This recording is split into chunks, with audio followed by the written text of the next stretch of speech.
Mesdames et messieurs, je vous demande d'accueillir très chaleureusement votre président, notre président, Marcel Groslot.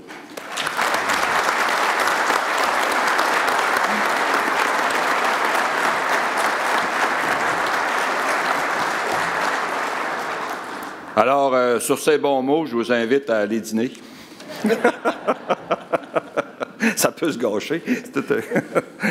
Aïe, aïe, aïe. C'est toujours avec avec beaucoup de fébrilité que je prends la parole à chaque année au congrès de l'UPA pour livrer le message. Parce qu'on voudrait, dans ce message-là, que tout le monde se sente partie prenante, qu'il y ait une phrase ou deux ou quelque chose qui va chercher chacun de vous, chacun des groupes, parce que chacun, vous vivez des réalités qui sont particulières et on essaie, l'union, de réunir tout ça, puis d'avoir une voix forte, puis une voix cohérente. Alors, c'est un peu le défi à chaque année. Si on reprend juste à partir de la marche Garde-manger en santé, vous avez entendu les messages des intervenants qui ont tour à tour pris la parole, nos partenaires, puis on entendait des messages concernant l'occupation du territoire agricole, l'importance de se nourrir à partir de notre agriculture, le choix de la qualité en faisant le choix de nos produits. Ces messages-là, puis la marche, en fait, la force de cette marche-là, c'était justement de regrouper tous ces gens-là derrière cet enjeu-là qui est l'alimentation et la sécurité alimentaire. Je crois qu'on a réussi à sommer quelque chose d'intéressant et on va, comme je le disais lors de la présentation, on va continuer d'y travailler. C'était aussi une marche qui a été déclenchée par l'accord entre les États-Unis, le Canada et le Mexique. Puis je vais commencer mon message en faisant un peu l'analyse de cet accord-là. En fait, on savait que ce ne serait pas une négociation facile. Lorsqu'on a... c'était pas le choix du Canada de négocier cet accord-là, de renégocier l'ALENA, tout le monde le sait. Ça nous a été imposé par M. Trump et son administration qui, dès leur entrée en poste en fait, c'est en janvier 2017, l'élection a eu lieu en novembre 2016. Dès son entrée en poste, la première chose qu'ils ont fait, c'est de se retirer du PTP. Et le PTP était un accord qui était, oui, il y avait eu des concessions, mais dans l'ensemble, mieux équilibré, plus équilibré. Avec les pays pacifiques qui sont importants pour nos marchés de viande, on avait des accès privilégiés. Il y avait un équilibre dans cet accord-là à plusieurs points de vue, puis elle nous assurait une forme de stabilité dans nos relations commerciales avec tous ces pays-là, incluant les pays de l'Océanie et des États-Unis, pour 18 ans, puis peut-être plus. Donc, c'était un accord qui venait, après l'accord avec l'Europe, assurer cette forme de stabilité-là, notamment pour les productions de suggestion de l'offre et les productions à l'exportation aussi. Ce qui est particulier dans cette négociation-là avec les États-Unis et le Mexique, c'est que le Canada a fait des concessions qui vont être coûteuses peut-être pour plusieurs années, des concessions sur son autonomie. Les concessions de marché, c'est une chose, parce que comme on a des tarifs très élevés et qu'on veut les maintenir, le prix pour maintenir ces tarifs-là, dans les négociations précédentes, ça a été de céder une partie ou de donner accès à notre marché. Mais en échange de nos tarifs, du maintien de nos tarifs qui protègent le marché intérieur.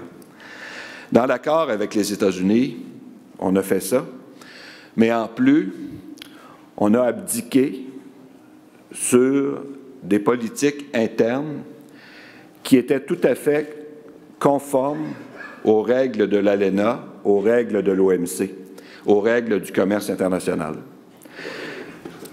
Si les États-Unis avaient été devant l'OMC ou avaient utilisé le chapitre 19 pour abolir ou forcer le Canada à abolir la classe 7, il aurait perdu.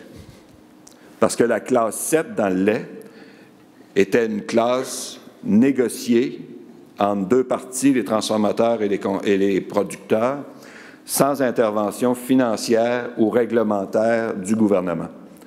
C'était tout à fait légitime.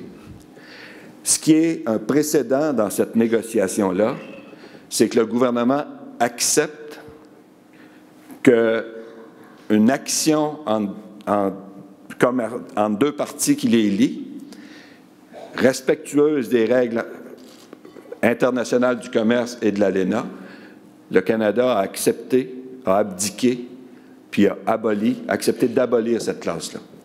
Là, ça va beaucoup plus loin que toute autre négociation qui ont eu lieu dans le passé.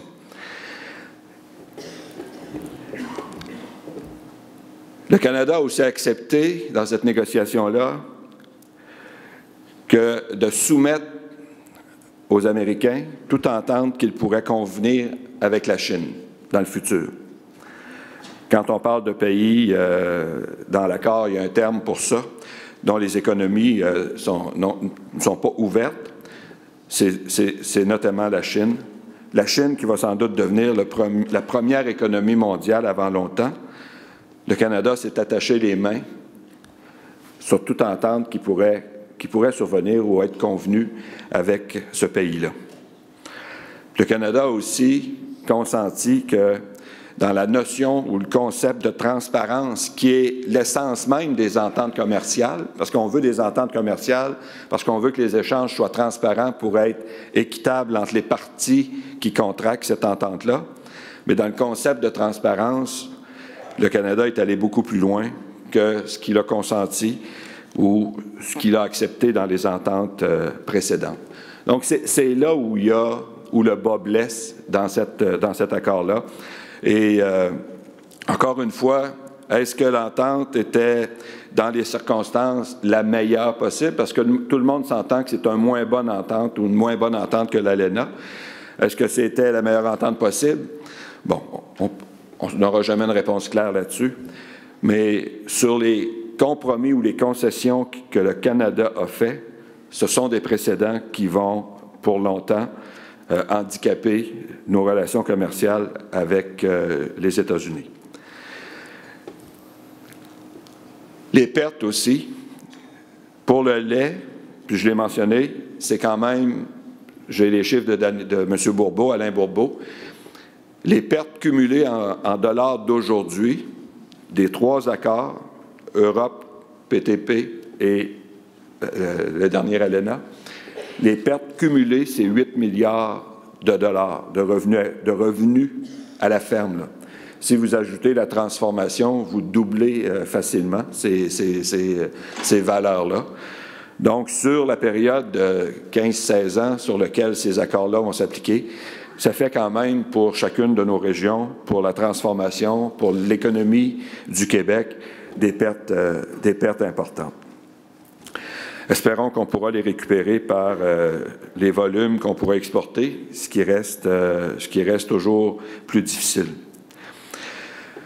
Mais c'est fait maintenant, et je sais que vendredi, il y a une rencontre des premiers ministres des provinces avec le Canada, avec le premier ministre Trudeau à Montréal. Il y a eu des engagements de prix de compenser équitablement et de façon juste les producteurs. C'est sûr qu'avec les pertes qu'on a estimées, les compensations seront nécessaires, si on veut, pendant les années qui viennent, que les entreprises affectées puissent se repositionner.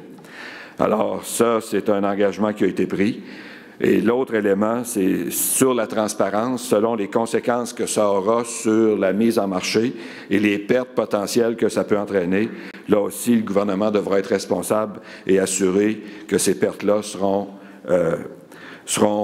compensées, encore une fois, pour que les entreprises puissent traverser cette période-là et se repositionner.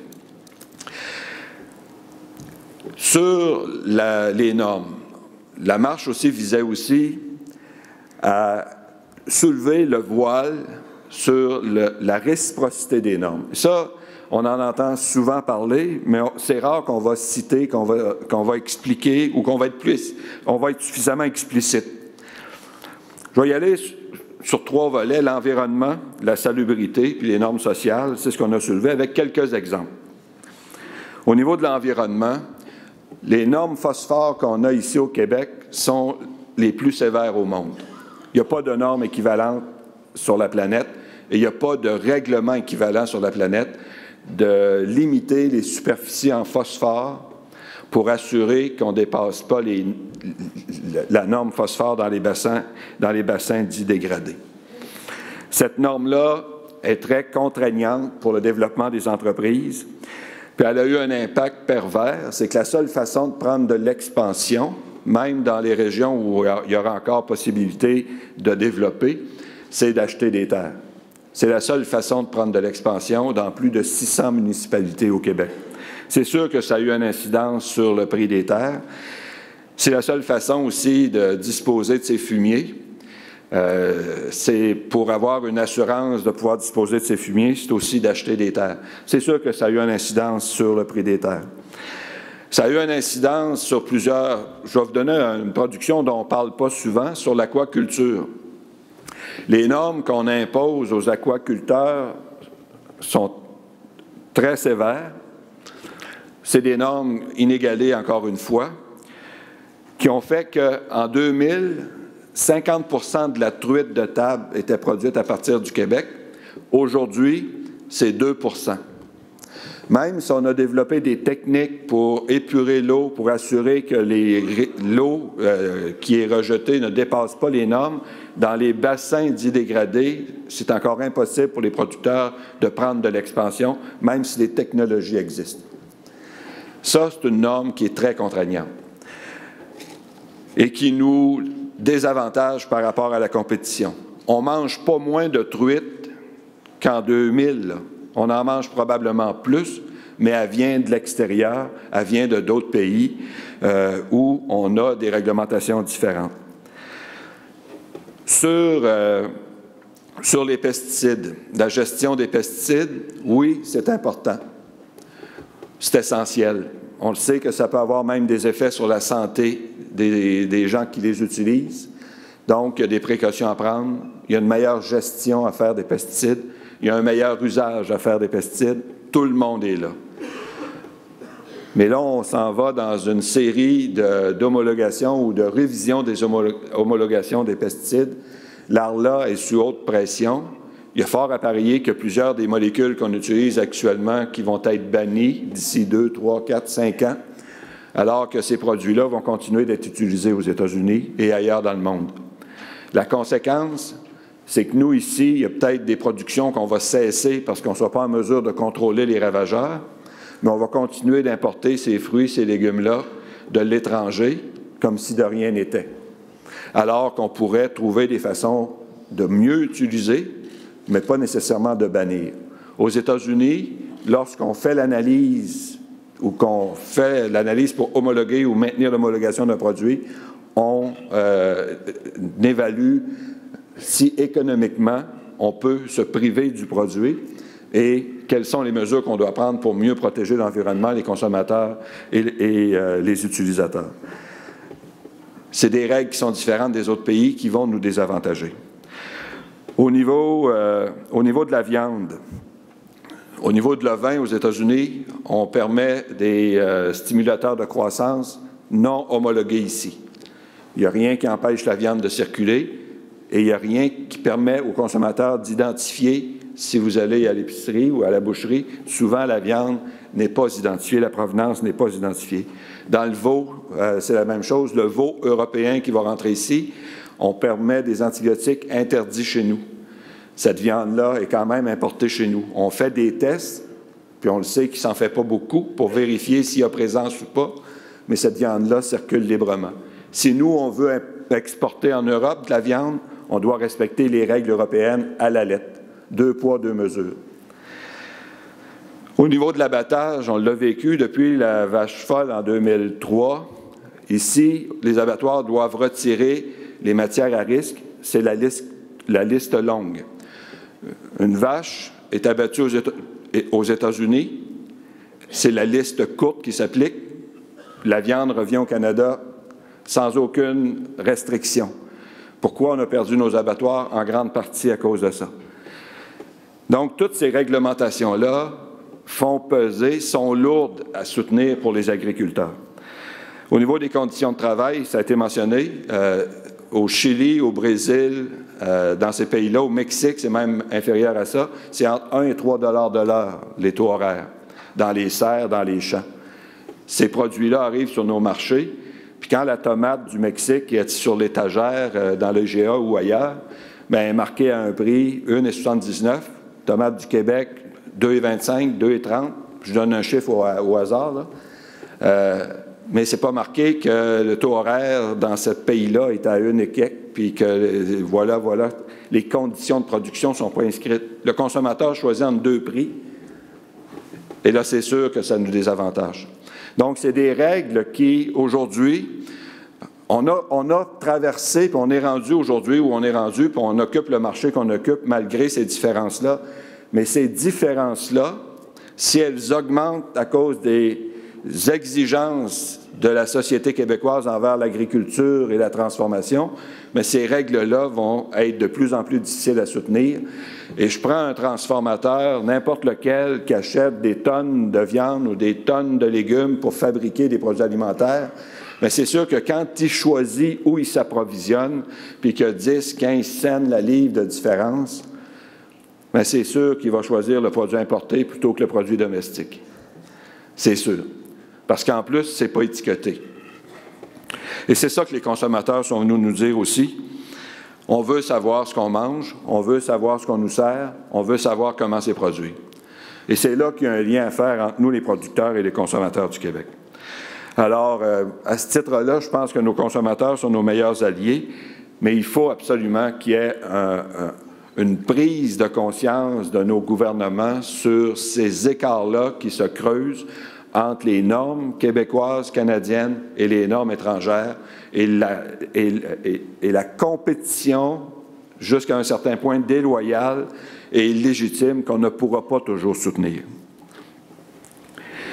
L'autre élément qui questionne notre compétitivité, bien, c'est les budgets consacrés à l'agriculture.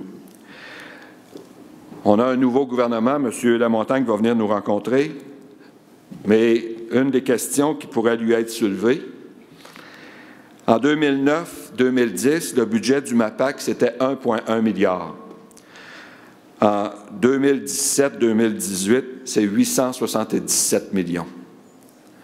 C'est moins 20 %.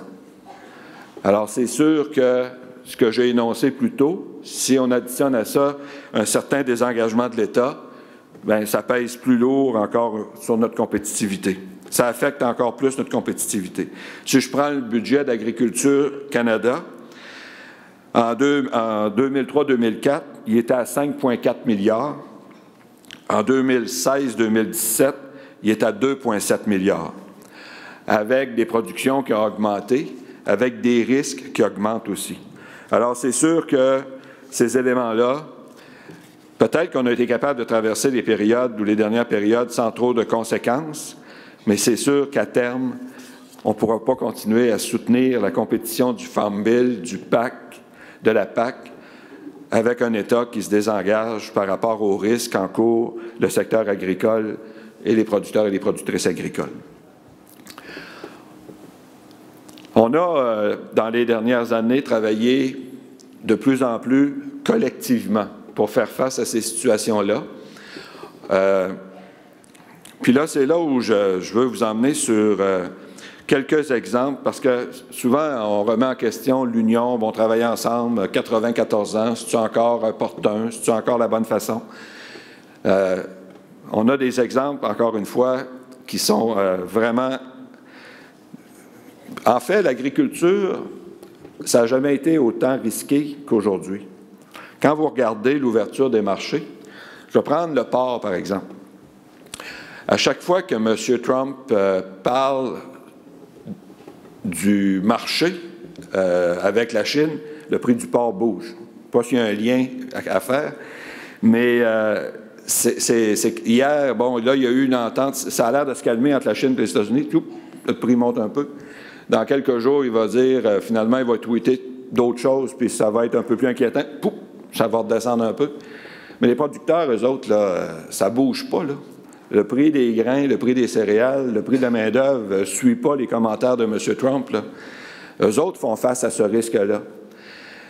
Le secteur le plus vulnérable de la filière agroalimentaire ou de la chaîne alimentaire, c'est le producteur agricole. Ça demeure le producteur agricole. On est indélocalisable. On voit que l'industrie de la transformation dans le monde se délocalise. On le voit dans la production automobile. Nous, on est indélocalisable. Si on était relocalisable, probablement que les producteurs de l'Abitibi auraient déménagé leurs terres depuis un certain temps. Ils se seraient rapprochés un peu du sud du Québec, qui aurait profité de la belle température. Ils ne peuvent pas le faire. Ils sont là. Ils sont en Abitibi, puis ils vont continuer de produire en Abitibi en 2048. On est nombreux, puis il y a de moins en moins d'acheteurs. Quand on regarde la concentration, on le voit au Québec, là, dans le secteur de l'abattage, si les rumeurs qu'on entend se concrétisent, il va y avoir une concentration au niveau du porc qui va être assez importante.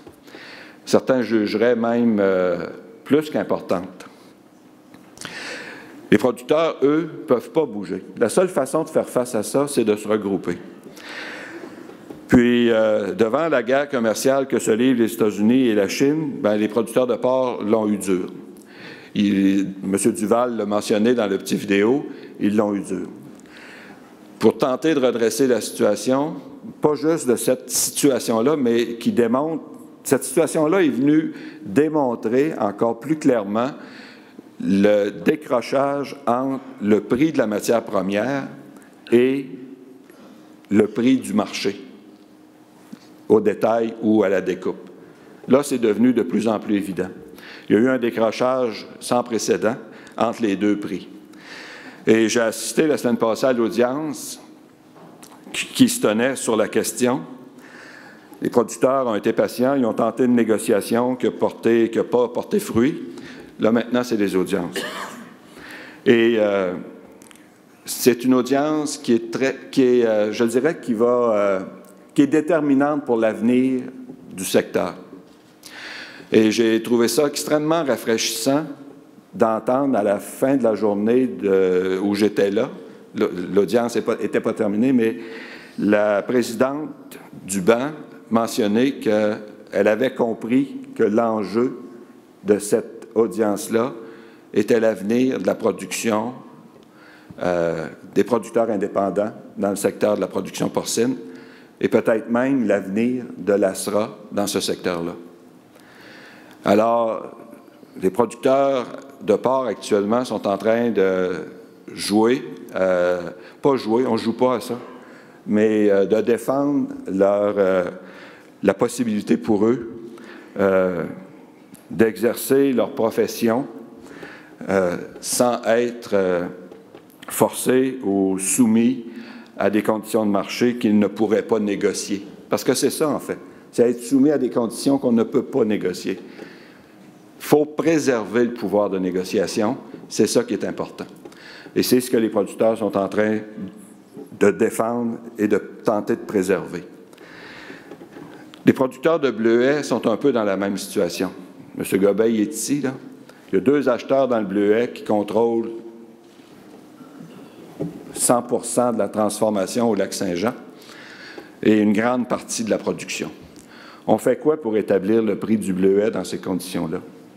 Mais c'est là, c'est un enjeu. Tu fais quoi pour négocier un prix quand tu n'as pas d'option de livrer ailleurs, puis que les acheteurs contrôlent à la fois la production et la transformation? Un enjeu semblable à celui que vivent les producteurs de porc.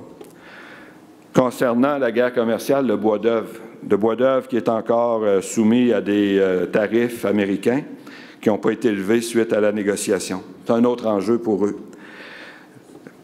Pas beaucoup de pouvoir de négociation dans ce secteur-là non plus. Dans le lait de chèvre, ça a été mentionné un peu. On a commencé l'année en se faisant... En fait, on n'a pas commencé. On s'est fait aviser il y a pas quelques semaines avant l'échéance pour que les principaux acheteurs ne renouvelaient pas les volumes qu'il avait transformé l'année précédente. Vous faites quoi avec des chèvres quand, à 60 jours, 90 jours, on vous avise que j'achète plus de lait? Et on s'est mis ensemble, l'UPA et le syndicat, puis on a réussi à convaincre les acheteurs de rester. Là, c'est sûr que la balle est dans le camp du syndicat. Le syndicat a des choses à faire aussi. Mais quand je parle de vulnérabilité, c'est ça. Puis si les producteurs n'avaient pas été dans un syndicat puis aptes à réagir ensemble, la situation ne se serait pas corrigée. Des exemples un peu différents de groupes qui travaillent à améliorer leur situation, les maraîchers. Maraîchers, producteurs en serre, producteurs horticoles. On est à tenter de mettre des chambres de coordination dans ces secteurs-là pour améliorer la recherche puis augmenter la promotion. Le secteur du miel sont en train de se regrouper. Il y a deux syndicats, deux groupes, pas deux syndicats, mais deux groupes qui travaillent de plus en plus étroitement, puis eux aussi envisagent une chambre de coordination justement pour être en mesure de mieux faire la promotion de leurs produits. Puis eux aussi sont soumis à des importations déloyales de miel qui ne rencontrent pas du tout les standards des normes québécoises. Les producteurs de vin qui ont obtenu un IGP, l'ACAP, parce qu'il y a des nouveaux groupes qui naissent, mais la nécessité de se regrouper est toujours là. L'ACAP, la Coopérative d'agriculture de proximité écologique, Martin était à leur assemblée annuelle, il était 250, puis 90 % d'entre eux étaient très jeunes, des très jeunes producteurs, avec leur famille. Donc, la nécessité de se regrouper n'a jamais été aussi importante. Et ça, l'Union a toujours été derrière chacun des groupes qui a livré bataille ou qui est devant des enjeux pour justement mieux se défendre, mieux se représenter. J'ajouterai à ça les régions cette année qui ont connu la sécheresse. Les producteurs là, qui étaient aux prises avec ces problèmes-là, les regroupements qu'on a faits pour favoriser les achats de foin, tout ça, c'est grâce justement à la collectivité, puis à se serrer les coudes, puis à travailler ensemble. Alors ça fait partie des atouts qu'on a, puis qu'il ne faut pas perdre, puis il faut continuer de cultiver. Parmi les atouts qu'on a, on a une politique bioalimentaire. La politique, d'ailleurs, M. Lessard vous salue. Il m'a texté hier matin pour nous souhaiter un bon congrès. Alors, j'ai dit, si tu peux venir faire un tour, il n'y a pas de problème. Ah, il dit, je vais laisser faire cette année, je vais...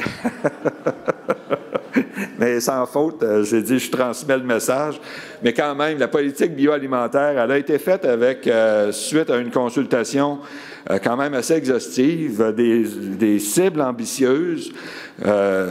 Puis, ce qui est intéressant, c'est que le gouvernement actuel n'a pas décidé de la mettre sur la tablette.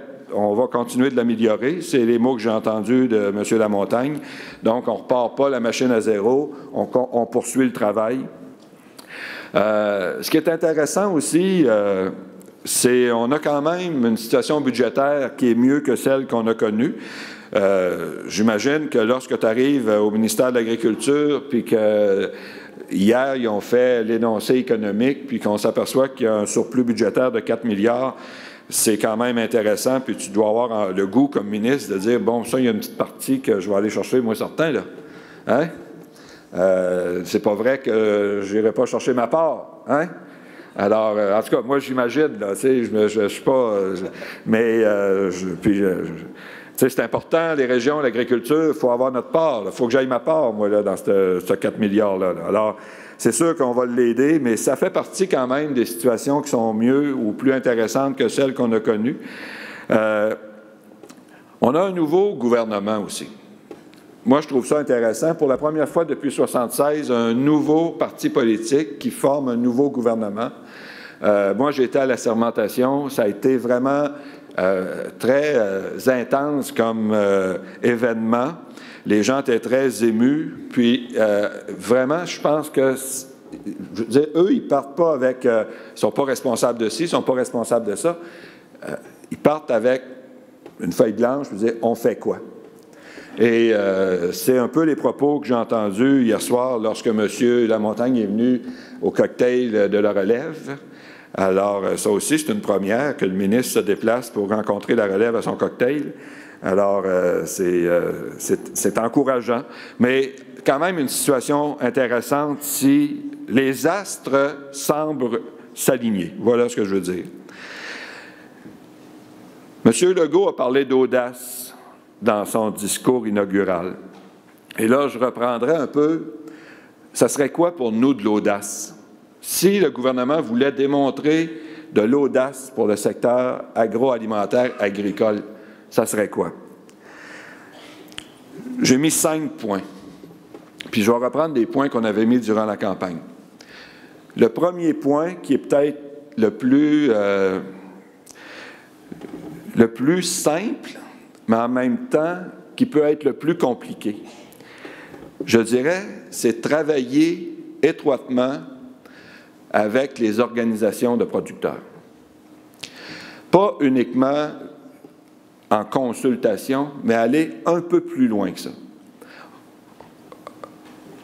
Une collaboration dans la construction des outils qu'on a besoin pour assurer une bonne gestion des risques, par exemple. On peut pas, on a des bonnes discussions avec le gouvernement, avec le MAPAC, avec la financière, mais on peut aller une coche plus loin. Et ça, c'est cette audace-là que j'aimerais que le gouvernement ait avec le secteur agricole. On se fait souvent reprocher, l'UPA, de vouloir contrôler. On ne veut pas contrôler. Ça ne nous intéresse pas de contrôler. Mais on veut collaborer, on veut participer. Cette audace-là, elle a déjà existé dans le passé.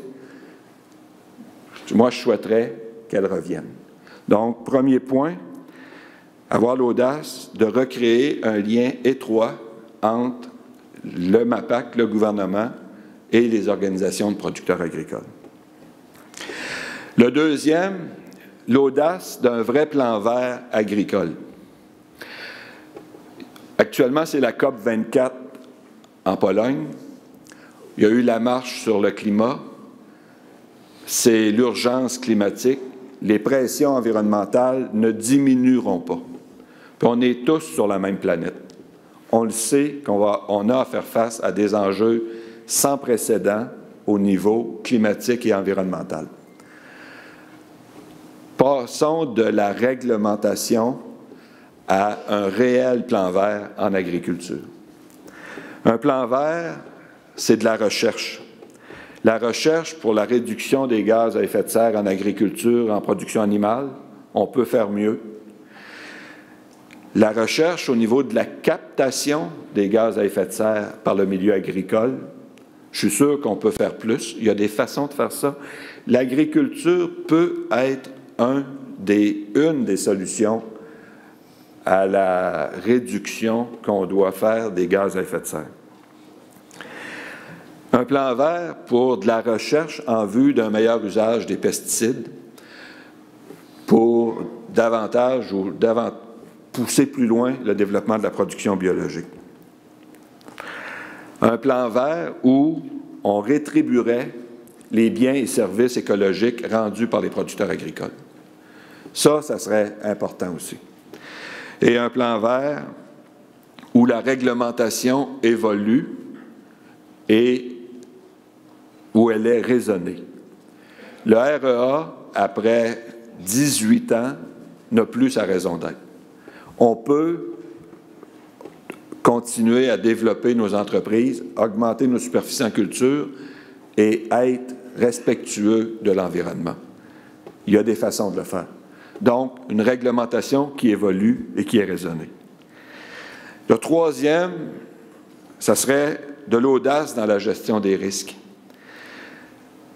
La clé de l'investissement en agriculture, c'est la gestion des risques. On peut soutenir l'investissement, mais si les risques sont trop importants, l'investissement ne suivra pas. Puis le dernier programme qui a été lancé, qui est apprécié, là, quand même près de 200 millions en soutien à l'investissement, on ne critiquera pas ça, là. Mais lorsqu'on l'analyse, ceux qui avaient le plus besoin de ce programme-là pour faire face aux enjeux du bien-être animal, c'est les producteurs de porc Et quand on regarde les investissements faits dans ce secteur-là par les producteurs, ils sont relativement faibles parce que la gestion des risques ne permet pas d'investir. La clé de l'investissement, c'est la gestion des risques. Donc, il faut revenir sur une gestion des risques adaptée aux régions, adaptée aux productions, l'actualisation de l'ASRA, puis l'assurance récolte. De plus en plus, les risques climatiques, météorologiques et climatiques vont être importants. L'assurance récolte va être la clé du développement en agriculture. Les taxes foncières. J'essayais de me rappeler combien de fois on avait parlé des taxes foncières au congrès de l'UPA. Finalement, je n'ai pas eu besoin de me rappeler, c'est à chaque année. C'est à chaque année. On règle tout ça une fois pour toutes. Êtes-vous prêts à régler les taxes foncières?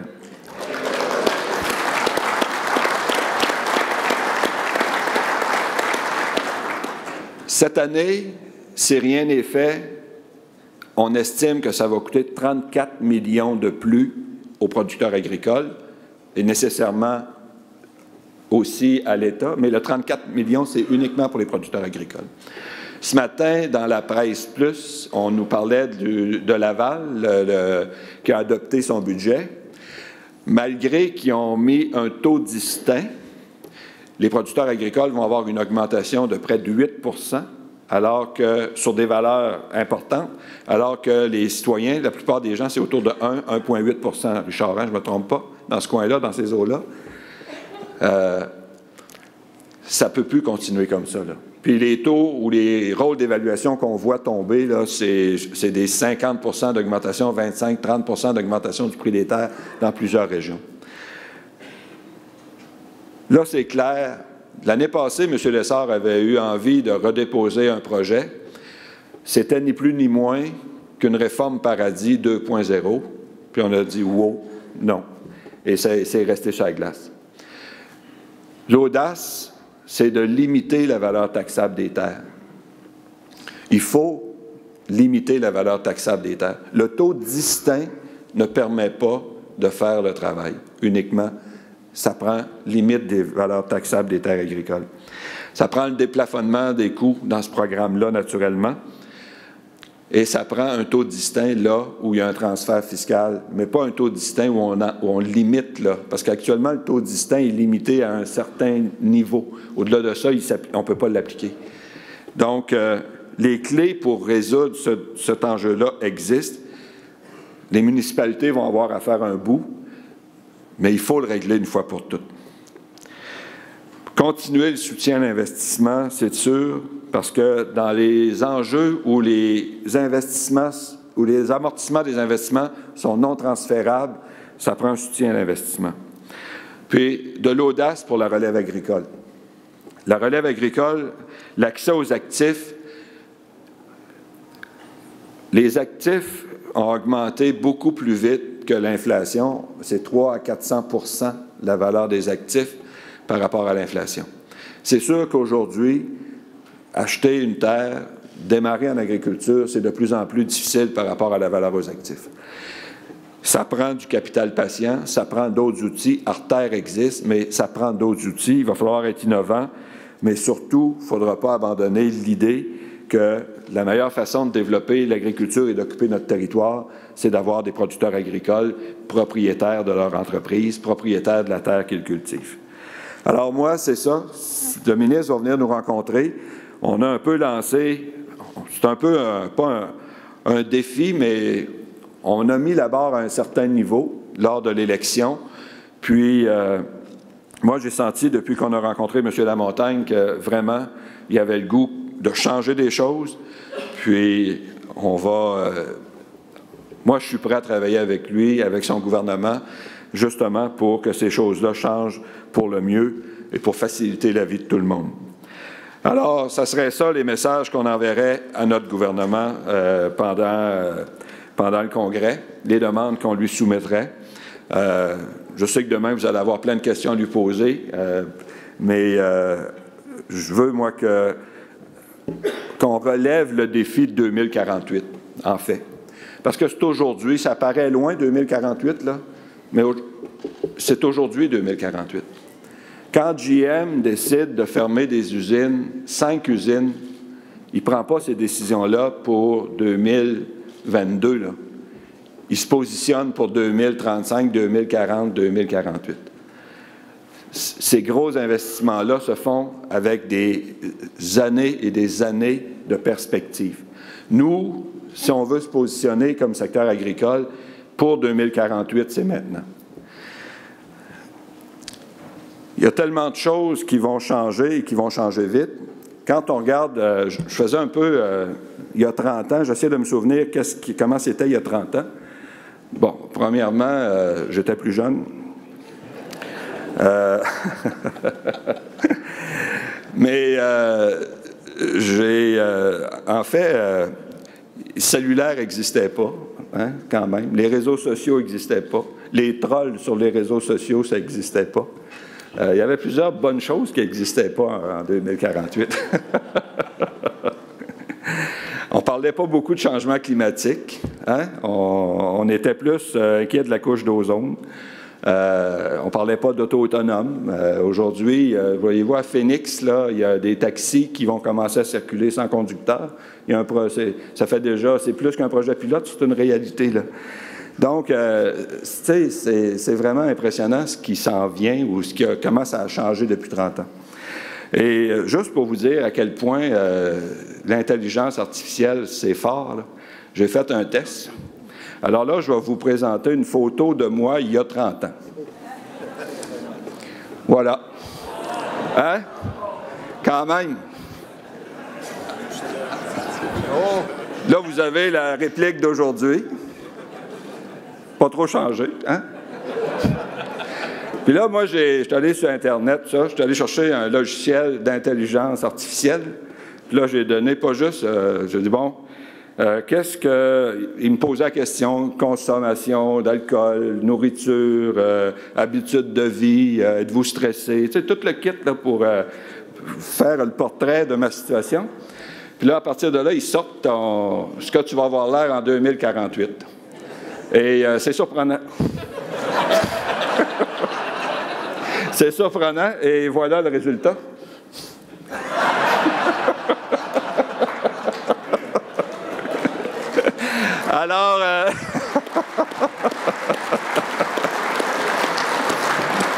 Alors, j'ai conservé mes souliers de golf, mon verre de martini, quand même un peu de classe, mais on voit que le body s'est dégradé. Hein, Non, mais c'est une blague, mais c'est juste pour vous dire comment on change en l'espace de 30 ans, 40 ans, mais comment les changements vont venir vite dans les prochaines années. Et là, on peut enlever la photo, s'il vous plaît. Alors, le congrès qui va porter justement sur 2048, moi, je le vois comme un congrès pivot par rapport à l'organisation, mais par rapport à la réflexion qu'on va entreprendre. Moi, j'aimerais qu'au sortir du congrès, les gens se disent, pas nécessairement demain, qu'est-ce qu'il faut que je fasse, mais ça va être quoi en 2048? 2048, là, si on ne renverse pas la démographie, l'évolution de la démographie dans nos régions, ça va vraiment être problématique. On l'a vu, nous, quand on a fait Tous ruraux, il y a réellement un enjeu démographique au Québec qui va nous rattraper. M. Charest avait un article dans la Presse Plus cette semaine où il en parlait.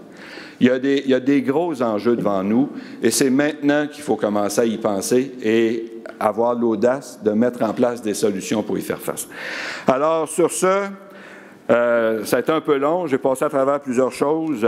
C'est pas toujours, comme je vous l'ai dit, on essaie d'en couvrir le plus large possible pour mettre la table. On a eu une année 2018 extrêmement chargée. On a été très occupés. On a eu beaucoup de dossiers sur lesquels on a été exposés publiquement parce qu'on a eu à prendre des positions, pas toujours simples, pas toujours faciles. Mais moi, je continue de dire, puis je l'ai mentionné dans plusieurs exemples, c'est en travaillant ensemble qu'on va s'en tirer le mieux puis qu'on va aller le plus loin. Alors, je vous souhaite Sur ce, un très bon congrès. Je vous souhaite que cette réflexion-là soit utile. Je nous souhaite que notre gouvernement ait de l'audace. Puis, je vous souhaite une belle après-midi. Merci beaucoup. Mesdames, Messieurs, notre président, M. Marcel Groslot.